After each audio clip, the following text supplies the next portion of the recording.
This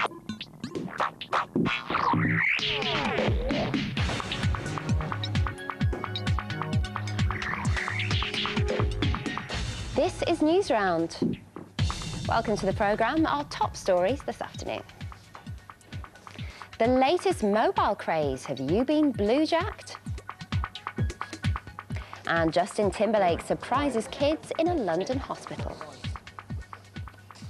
Hi there. First up, the new craze for mobile phones. It's called blue-jacking, and if you haven't heard of it, the chances are you soon will. But what is it, and is it just good fun, or could it be a bit dodgy? Well, Laura's been checking it out.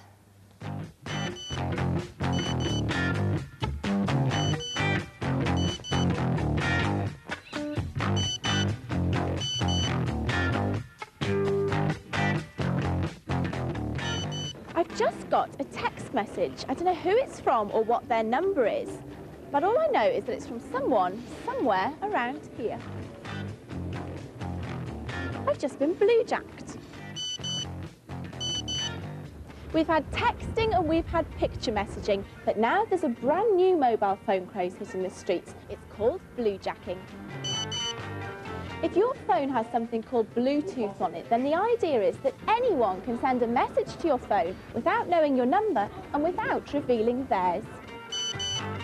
Loads of you think it's great fun, but is it safe? Ellie is a top blue-jacker. She's even set up her own website dedicated to it. But what's so great about blue-jacking? It's just amazing. It gives you an adrenaline rush of when you're searching. You think, oh, am I going to find someone? Am I not going to find someone? Is this a good place? Do I need to go somewhere else? And then once you have blue-jack someone, the look on their face is priceless. It's really funny. It's a great experience. The makers of Bluetooth say that it was originally designed for businessmen to send information from their phones to their computers, but now loads of you are using it on complete strangers, and some people reckon that can be dangerous. Well, it is good fun and good laugh within a group of people that you know, perhaps. I think people should be a little bit careful because it's rather like just going up to a stranger on the street, which of course is not a very good idea. There might be some people who might be there to abuse the way that you can send a message anonymously and might have bad intentions. And quite simply, if you don't want to be involved in this whole thing, just make sure the little blue light on your phone's not flashing and your Bluetooth is not on. So what do you think? Is blue-jacking the coolest thing ever? Or are you a bit freaked out by strangers being able to message you? Let us know on the website, and if you are worried, there's more info there to help you too.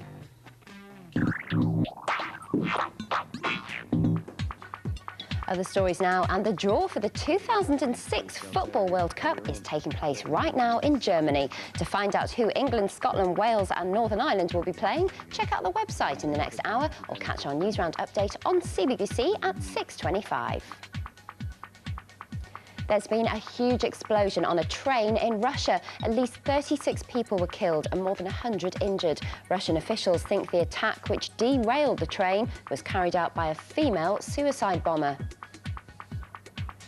And a fleet of new environmentally friendly ice cream vans will hit the streets next summer. The old vans had to keep their engines on all the time to run the fridges, but the new cars have fridges which will keep your ice creams cool without the engine on.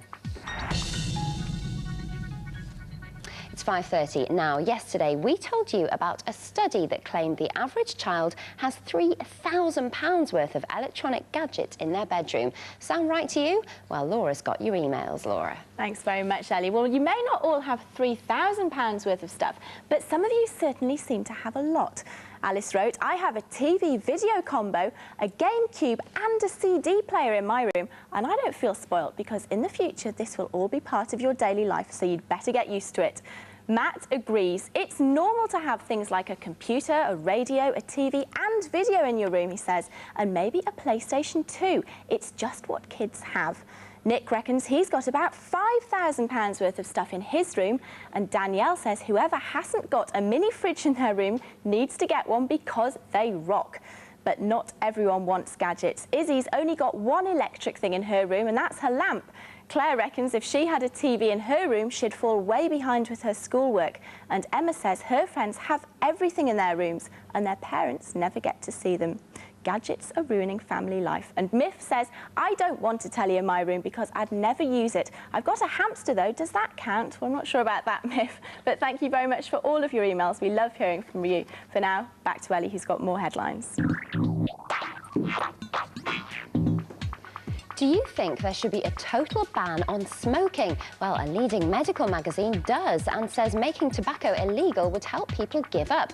Others disagree and say adults should have the right to choose if they smoke. A piece of music by one of the world's most famous composers has been sold for more than £1 million. The manuscript belonged to Ludwig van Beethoven and he'd even signed it. It was snapped up by a mystery bidder at an auction in Stockholm. And Robbie Williams has set a new record. The film of his Nebworth concerts has become the fastest-selling music DVD in the UK. 46,000 copies have been sold in just a week. And finally, Justin Timberlake has secretly visited a children's ward in a South London hospital. The hunky star took time out from rehearsals to chat with some kids who've had very serious diseases. Ooh, it's cold. The international superstar arrived at King's College Hospital in South London looking low-key. Only his huge minders were a sign he's not any ordinary 21-year-old. After signing a freshly painted hospital wall, the singer met with about 20 kids. We weren't allowed to film this. Even though he stayed less than half an hour and didn't sign any other autographs, the children seemed thrilled to have met him.